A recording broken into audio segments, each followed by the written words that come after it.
هذا الدرج يطلعنا لسطح ترى المدينة كاملة، جمال وتفاصيل سبحان الله، تراثية قديمة.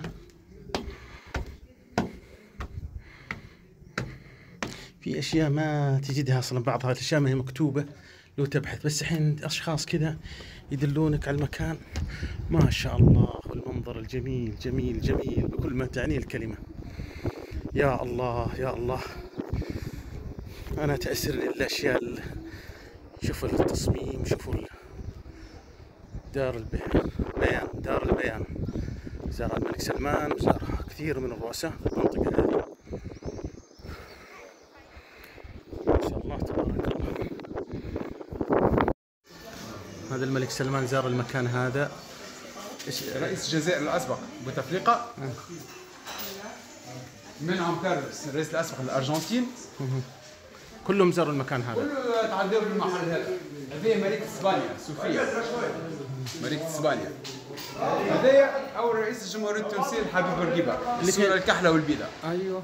هذاك هو اللي عمل لوفرتير تاع المحل هذا، هو اللي دشن المحل هذا. بس هذا كم عمر المكان؟ هذا تقريبا أكثر من 300 سنة المحل هذا.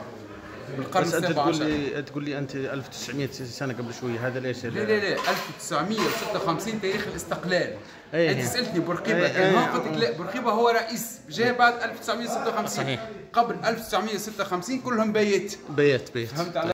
هذا سرير البيت اللي هو كان سرير في فرش، نقولوا سرير. اي عارف. كان هديه من ايطاليا للبيت التونسي عام 1932.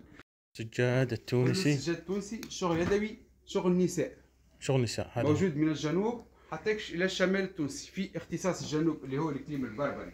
طيب تعطينا فكرة عن السعر زي هذه؟ زي هذا. هذه من الشمال التونسي، هذه اسمه حلاس. هذه مشحونه حتى السعوديه 1900 دينار، مشحونه على السعوديه. بس لما بتشيلها معك في عندك خصم 20%. لما يعني بيصير سعرها 1500 دينار تقريبا. لما بتشيلها معك قطعه مثل هاي تاخذ 3 اشهر عمل، 100% صوف منسوجه ومتروزه، وكل سجاد يحمل الختم. شفت هذا الختم من الدوله اللي هي صناعه تونسيه، كما الذهب والفضة، المجمع الوطني للصناعات التقليدية صنف أول، واللي هي صناعة تونسية و100% صوف.